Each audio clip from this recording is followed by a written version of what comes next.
नमस्कार। आप सभी ने पहले पढ़ा था पदार्थ की अवस्थाओं के बारे में।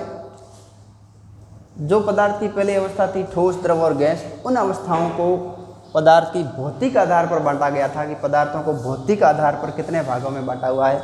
आज हम पढ़ रहे हैं कि पदार्थों को रासायनिक दृष्टि से कितने भागों में बांटा है। तो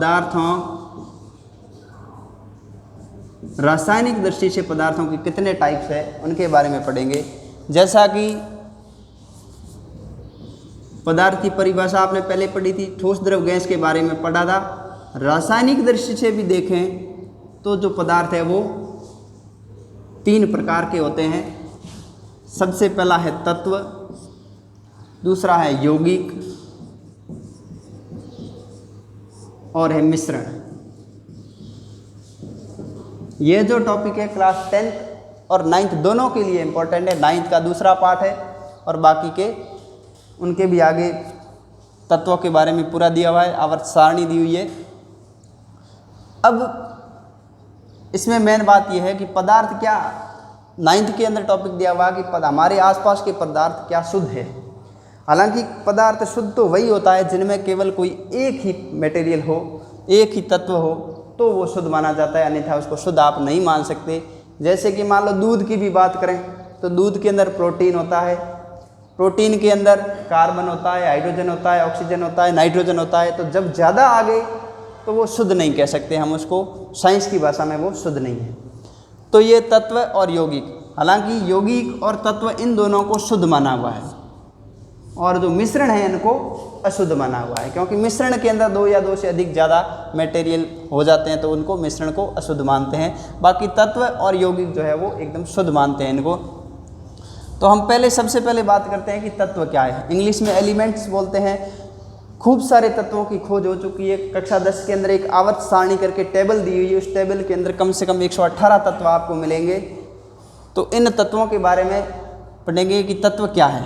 तो तत्व जो है तत्वों के बारे में सबसे पहले एक वैज्ञानिक थे लेवोजिए, जिन्होंने इनके बारे में बताया कि तत्व के अंदर केवल और केवल एक शुद्ध रूप होता है ये पदार्थ का।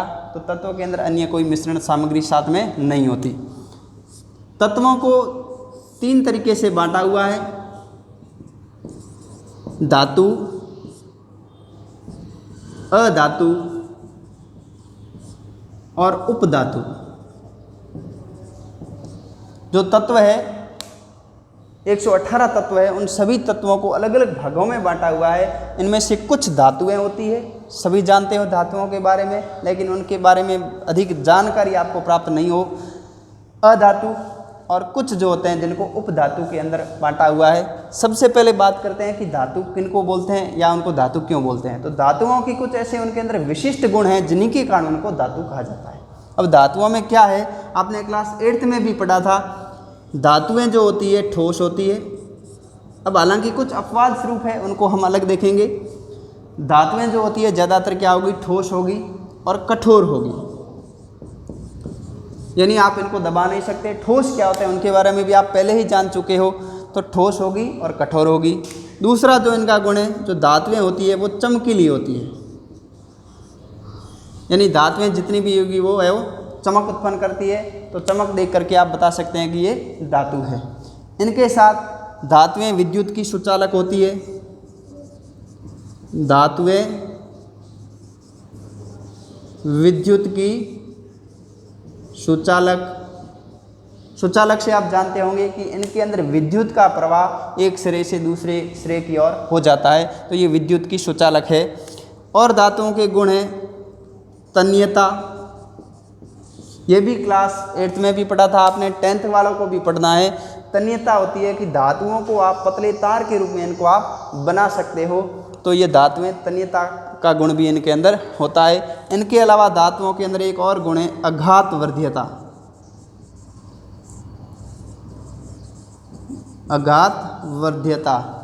आघातवर्ध्यता का मतलब होता है कि धातु को यदि आप किसी हथौड़े से पीटेंगे तो ये पतली चादर के रूप में बन सकती है, लेकिन अधातु पतले चादर के रूप में आप इनको नहीं बना सकते। तो ये कुछ धातुओं के गुण हैं, उन्हीं के कारण आप इनको जानते हो कि ये धातु जो है वो कि ये धातु है। अब धातुओं के उदाहरणों की बात करूं तो आप कुछ नाम आपने सुने होंगे, सोना, चांदी, तांबा, लोहा, तो ये सब धातुएं हैं।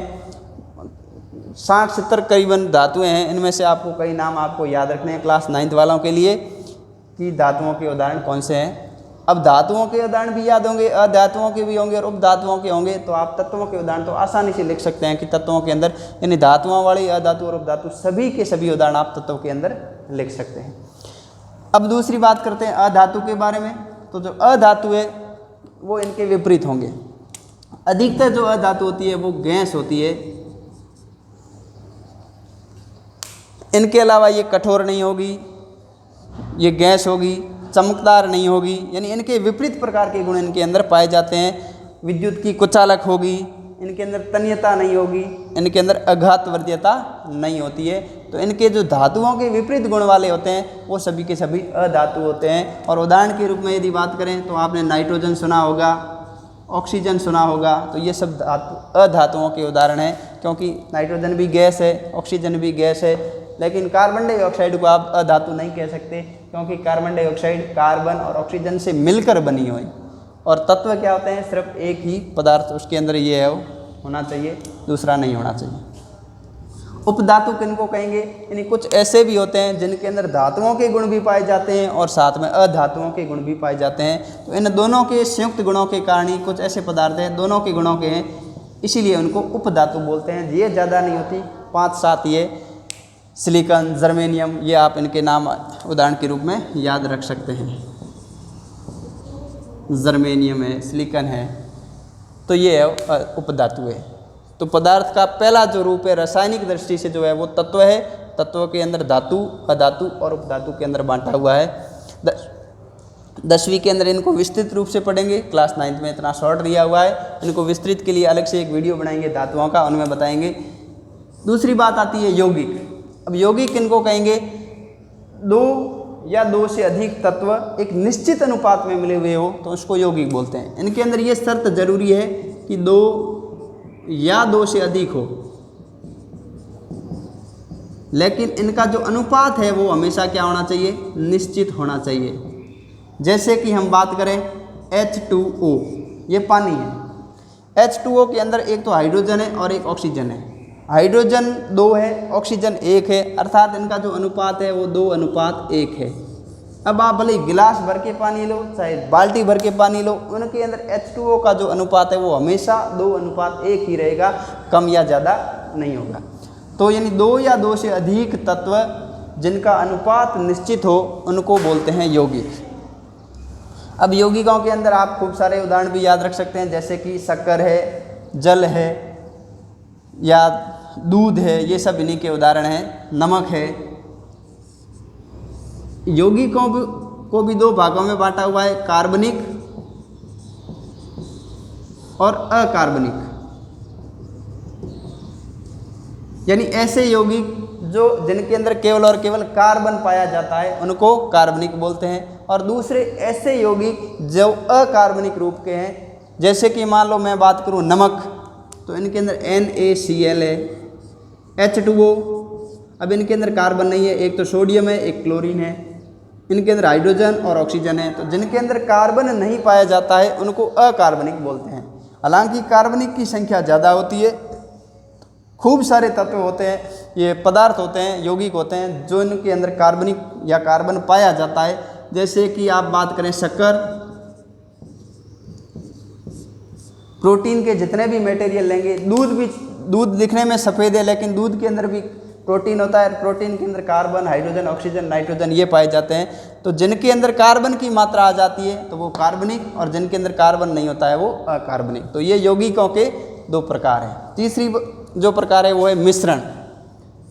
मिश्रण का मतलब होता है कि जिनके अंदर 2 या 2 से अधिक या तो तत्व हो या फिर यौगिक हो, लेकिन उनका अनुपात निश्चित होने की आवश्यकता नहीं है। इनके अंदर तो अनुपात निश्चित और इनके अंदर अनुपात निश्चित की कोई भी आवश्यकता नहीं है। मिश्रण भी 2 प्रकार के हैं, एक तो है समांगी और दूसरा है विसमांगी। समांगी मिश्रण का मतलब होता है कि जैसे आपको उदाहरण के द्वारा बताएं कि आपने एक तो शक्कर लिया और साथ में पानी लिया। पानी के अंदर शक्कर को आप आसानी से घोल सकते हैं, इसी प्रकार एक और दूसरी बात करें, नमक और पानी।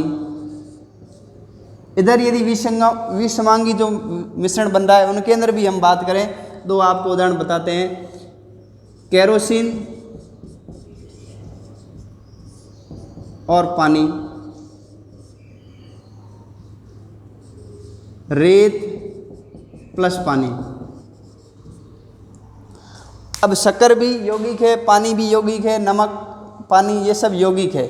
अब इनमें दो अपन केवल दो यौगिक ले रहे हैं। शक्कर और पानी जब साथ में मिलते हैं तो आसानी से घुल जाते हैं, उसी प्रकार नमक और पानी को लेते हैं तो भी आसानी से घुल जाते हैं। तो ऐसे यौगिक है जो आपस में आसानी से घुल जाते हैं, तो उस प्रकार के मिश्रण को बोलते हैं समांगी मिश्रण। और दूसरे प्रकार के आप देखिए केरोसिन प्लस पानी। आप केरोसिन के अंदर पानी डालेंगे तो ये आपस में घुलेंगे नहीं, तेल और पानी डालेंगे तो भी ये आपस में घुलेंगे नहीं, रेत और पानी डालेंगे तो भी ये घुलेगा नहीं। थोड़ी देर बाद में आपको पता है नीचे अवक्षेपण के रूप में नीचे जम जाता है, तो रेत और पानी भी आसानी से नहीं घुल सकते हैं। तो ऐसे मिश्रण जो आपस में घुलते नहीं हो, आपस में घुलनशील नहीं हो, तो उस प्रकार के मिश्रण को बोलते हैं विषमांगी मिश्रण। तो ये आपको एक बार फिर से रिपीट कर दें, पदार्थ को रासायनिक दृष्टि के आधार पर तीन भागों में बांटा हुआ है, तत्व, यौगिक और मिश्रण। तत्व एकदम शुद्ध रूप होता है जिनके अंदर कोई और दूसरा मटेरियल नहीं होगा। जैसे कि मान लो बात करते हैं तत्वों की, तो तीन भागों में बांटा है, पूरी आवर्त सारणी दी हुई है, टोटल 118 तत्व दिए हुए हैं। लेवोजिए के द्वारा इनको एलिमेंट्स को बताया गया। आवर्त सारणी के अंदर इनको तीन भागों में बांटा है, धातु, अधातु और उपधातु में। धातु किस लिए कहते हैं इनको, उसके लिए आपको ये पढ़ने होंगे। अधातु, धातुओं के गुण भी आपको याद रखने हैं। अधातु की बात करूं तो इनके विपरीत वाले गुण जो है वो इनके अंदर आपको याद करने हैं, साथ में इनके एग्जाम्पल याद करने हैं। और उपधातु यानी धातु और अधातु दोनों के गुण पाए जाते हो, उनको उपधातु बोलते हैं। इसी प्रकार यौगिक, इनका अनुपात निश्चित होना चाहिए, कार्बनिक और अकार्बनिक यौगिक है। आपके सामने अब कोई भी उदाहरण आ जाए तो आप उदाहरण आप आसानी से पता कर सकते हैं कि ये धातु है, अधातु है, यौगिक है या मिश्रण है। और मिश्रण को भी समांगी और विषमांगी में बांटा है। शक्कर, पानी घुल जाते हैं वो समांगी है, जो घुलते नहीं है वो विषमांगी है। अब आप कम से कम 10 धातुओं के नाम लिखें, 10 अधातुओं के नाम लिखें, उपधातुओं के नाम लिखें, यौगिकों के नाम लिखें और साथ में मिश्रण के ऐसे एग्जाम्पल लें, तभी आपको ये पूरा टॉपिक क्लियर होगा और आप जान पाएंगे कि तत्व क्या है, यौगिक क्या है और मिश्रण क्या है। इससे आगे हम आपका एक और क्लास 9th का ये वीडियो है, 10th के भी काम आएगा, तो 9th का वीडियो है, आगे आपके विलियन का आप टॉपिक बनाएंगे हम। Thank you.